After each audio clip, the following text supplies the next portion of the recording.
Très bien, merci Sébastien. Bonjour à tout le monde. Je vais vous présenter, alors je vais d'abord me présenter moi.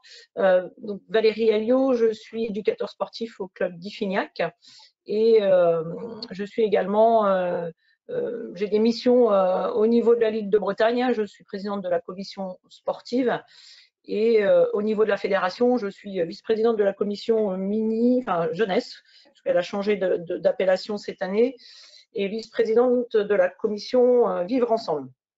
Donc, je vais vous présenter effectivement ce matin deux nouvelles offres qui font partie donc du groupe des pratiques fédérales et plus particulièrement de la commission jeunesse et Vivre Ensemble. Donc, alors comme disait Sébastien, moi je vais vous faire une présentation générale des deux actions. Ce sont des nouvelles pratiques. Alors pas nouvelles peut-être dans la réalisation, puisque peut-être que certains d'entre vous ont des expériences de terrain qui se rapprochent un petit peu de ce que je vais vous présenter, mais dans sa construction au niveau de la fédération, dans la labellisation, voilà, c'est des nouveaux programmes. Donc si vous avez des questions, si vous avez des choses, des remarques, n'hésitez pas à passer par le chat et puis Sébastien fera le relais. Et puis, je pourrai être à votre disposition ensuite, même plus tard, pour répondre à tout ça. Donc, on va commencer donc par le micro-basket. Alors, micro-basket, c'est une nouvelle pratique qui va s'offrir aux 3-5 ans. Donc, on considère, nous, à la fédération, que ce sont peut-être une catégorie qui est un peu trop petite pour intégrer la génération des babys, donc des 5-7 ans. Donc, je vais vous présenter aujourd'hui un petit peu les axes que l'on a mis en avant sur cette catégorie-là et comment vous pourrez vous la mettre en place après sur le terrain. Donc, si tu veux poursuivre, Sébastien, la slide suivante. Encore. Voilà. Alors, donc le micro-basket, c'est quoi? C'est. Ah, ça a été trop vite. J'ai été trop vite, trop loin? Juste la slide d'avant, c'est quoi? Parce qu'il y a un décalage en fait entre mon écran et le tien. Est-ce que c'est. Non, c'est pas celui-là. C'est celui-là. Voilà. Ouais. Voilà, très bien. Donc, l'idée là, c'est de proposer à un jeune public, alors qui est souvent présent dans nos salles, lors des matchs entre adultes, lors d'une journée d'animation du club.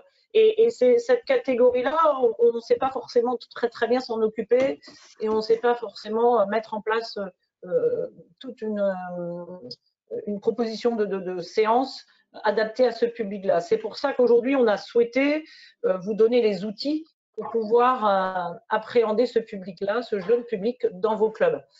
Donc, elle se veut une pratique d'éveil, un outil de construction et de développement des compétences à la fois psychomotrices et relationnelles. On sait pertinemment que chez ces enfants-là, le côté je prête un ballon, enfin je prête un objet, c'est compliqué. Commencer à faire des gestes un petit peu de courir, de sauter, des choses comme ça, c'est voilà, c'est tout cet univers-là que l'on va chercher à développer chez l'enfant. Et vous, dans vos clubs, vous pourrez le mettre en place de deux manières. Soit sur une action éphémère, sur, on a dit, une journée conviviale de club, sur une journée en famille, ou alors vous allez la mettre en place de façon récurrente dans vos clubs et identifier une pratique régulière de ce public-là. Alors, on ne sera pas sur des créneaux d'1h30, hein, comme on pourrait le faire sur d'autres sections, mais on sera sur des créneaux d'une demi-heure, de 3/4 d'heure, voilà, sur ce public-là. La diapo suivante, si tu veux bien, enfin les deux suivantes. Hop. Hop. Donc on a dit, donc pour un public, on a dit de très jeune, hein, de 3-5 ans. Donc aujourd'hui, ces enfants-là, quand vous leur preniez une licence, ils étaient associés à la catégorie U7. Aujourd'hui, l'idée, elle est de créer une licence micro, une licence U5, alors qui est toujours en cours de mise en place. Alors non pas de façon pragmatique, c'est-à-dire que sur la base, la dématérialisation des licences, c'est assez simple. On est plutôt sur le côté législatif, alors légal, pardon.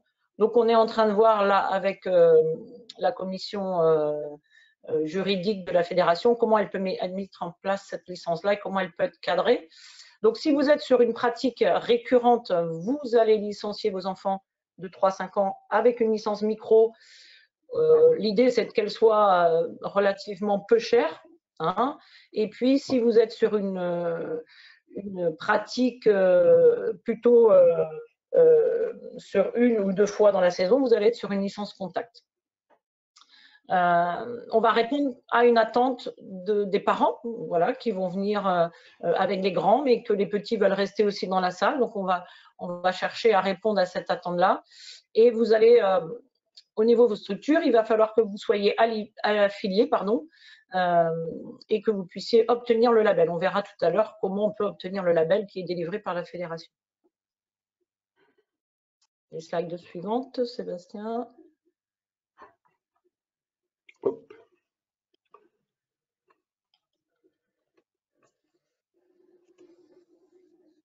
Alors voilà, donc au niveau des objectifs que l'on s'est fixés, donc comme je disais tout à l'heure, c'est bien de proposer une pratique qui soit adaptée. Si on reprend l'exemple tout à l'heure où nos 3-5 ans pouvaient être associés à la catégorie baby jusqu'en U7, il y avait des exercices où les enfants n'étaient pas en capacité de faire parce que, encore une fois, le développement de l'enfant, il est progressif hein, dans sa construction. Donc, il nous semble important aujourd'hui de dissocier ces deux publics-là et de leur proposer un contenu qui soit adapté. Ça va être aussi un moment pour lequel on va pouvoir partager en famille. Vous allez pouvoir intégrer des parents qui ont une sensibilité à ce public-là. Alors, je pense qu'on a tous dans nos clubs des parents qui sont peut-être dans le milieu scolaire, qui sont soit des instituts, soit des éducateurs, etc. Donc, ne pas hésiter à utiliser et à vous faire accompagner de ce public-là. Et puis, peut-être emmener, justement, c'était un peu la question hier qu'on se posait à la visio de hier soir, c'était comment faire rentrer les parents des fois dans l'encadrement dans un club. Et ben ce biais-là sera peut-être un levier pour vous pour retrouver des nouveaux bénévoles et des nouveaux encadrants. Les 2 slides suivants, si tu veux, Sébastien. Donc aujourd'hui, la fédération, elle va proposer une formation. Alors, quand je dis elle va proposer une formation, c'est que pour l'instant, les outils sont en construction. La formation, elle se passera en 2 temps. Une formation e-learning dans un premier temps, où vous aurez 12 heures de formation en e-learning pour obtenir une partie du diplôme. Et ensuite, il y aura 12 heures de présentiel. Donc, les formations seront plutôt identifiées sur un week-end de 2 jours.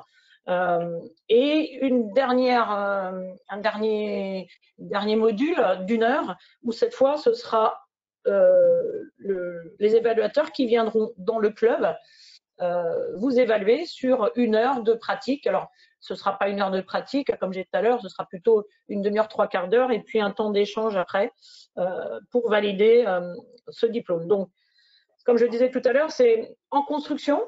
Donc, l'ensemble des outils ne sont pas construits.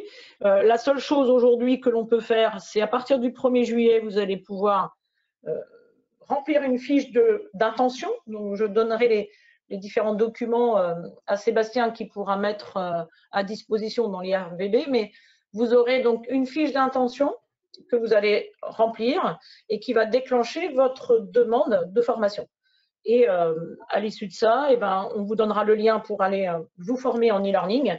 Et ensuite, vous aurez les dates qui seront mises en place la saison prochaine pour la formation sur le week-end. Et après, on déterminera ensemble l'évaluation en présentiel dans vos clubs. Donc, comme je disais tout à l'heure, c'est aussi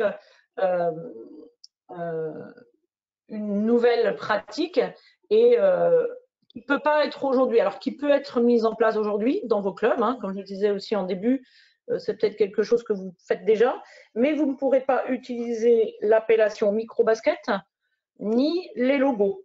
Il faut pour cela passer par la formation et puis le club, il doit faire une demande de labellisation.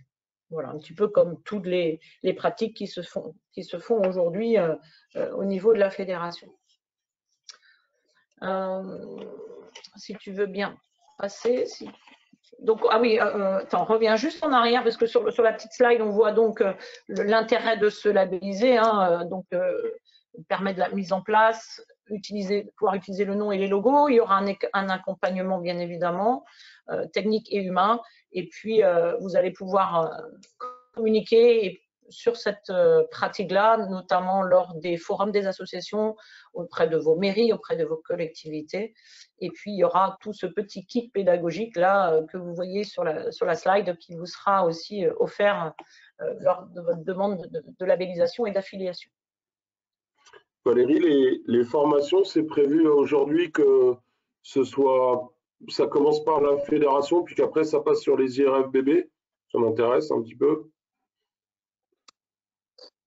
Oui, alors, comme c'est tout nouveau, hein, Sébastien, pour l'instant, ça va être dispensé par la fédération. Et effectivement, l'idée après, c'est que l'on puisse, un petit peu comme ça se passe au niveau des nouvelles pratiques, c'est qu'on puisse former des formateurs et qu'on puisse le décliner après, bien sûr, sur les territoires. Et idem pour le côté évaluation, la dernière heure, là, vous pensez bien que pour l'instant, il y a 2 personnes à la fédération qui s'en occupent. Elles ne seront pas en capacité de se déplacer sur l'ensemble du territoire. Donc, l'idée, c'est aussi de former des évaluateurs sur les différents territoires et qui puissent après aller auprès des clubs. Donc oui, ça va se diluer sur l'ensemble du territoire. Alors, pas l'année prochaine, mais dans les deux années à venir ou 3 saisons à venir. Voilà. Donc, si tu veux bien passer sur la slide suivante, on parlait de qualification, on parlait de diplôme. Donc, on est sur… donc, il faudra que vous ayez aujourd'hui une qualification en animation basket. Donc, ça, c'est la formation que je disais tout à l'heure, qui sera mise en place par la fédération. Et puis, vous pourrez vous faire accompagner par des personnes qui sont qualifiées, voilà, sur la petite enfance. Donc, je vous ai mis là l'ensemble des diplômes qui sont référencés au niveau du monde éducatif aujourd'hui. Donc, sachant que ces personnes qui sont titulaires de ces diplômes-là, aujourd'hui, ne sont pas en capacité de mettre en place le micro-basket. Vous pouvez avoir cette qualification-là, mais il vous faut aussi la formation animateur micro-basket en plus. Alors, ça sera peut-être aussi quelque chose, Sébastien, qui interviendra dans le BF Enfants. Ce sera peut-être des modules après que l'on intégrera dans le BF Enfants par la suite.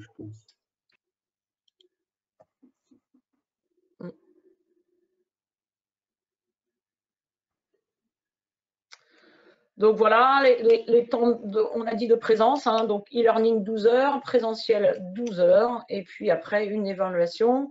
Alors, comme un petit peu aussi tous les diplômes, hein, il faudra que vous ayez, vous, en tant qu'encadrant, bien évidemment une licence, et puis avec un certificat médical, et puis que vous soyez titulaire du PSC1 qui soit valide. Donc aujourd'hui, la difficulté que l'on a, c'est qu'il n'y a pas beaucoup de formations qui sont mises en place de par la Covid, mais voilà, l'idée c'est que ça se mette, enfin que vous puissiez le passer et être titulaire de ce PSC1.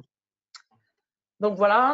Alors moi, j'ai fait un petit peu le tour sur la présentation là, du micro-basket. Vous avez ensuite toutes les informations que vous pourrez aller chercher sur les espaces ressources de la fédération. Donc différents liens là qui peuvent vous emmener. Alors un petit peu comme les formations basket santé, etc. Vous n'aurez le contenu pédagogique que quand vous serez inscrit. Vous ne pouvez pas accéder à l'ensemble des outils tant que vous n'avez pas fait cette démarche de formation. Comme je vous disais tout à l'heure, tant que vous n'avez pas enclenché l'intention de formation, de la fiche intention, vous n'aurez pas accès à à l'ensemble des documents. Donc voilà un petit peu ce que je pouvais dire sur le micro. Je ne sais pas si Sébastien, il y a des questions dans le chat qu'on y répond maintenant, ou alors si j'enchaîne sur le basket twin. Non, pour le moment, sauf si vous avez des questions à formuler maintenant, parce que vu que le programme est assez trapu, on va dire, on n'aura pas le temps de revenir dessus. Donc si vous avez des questions, après il y a des questions, si vous avez des questions a posteriori qui vous reviennent, n'hésitez pas à me les faire passer, puis je transmettrai à Valérie, ou vous les mettez directement à Valérie. Oui, bien sûr, tout à fait.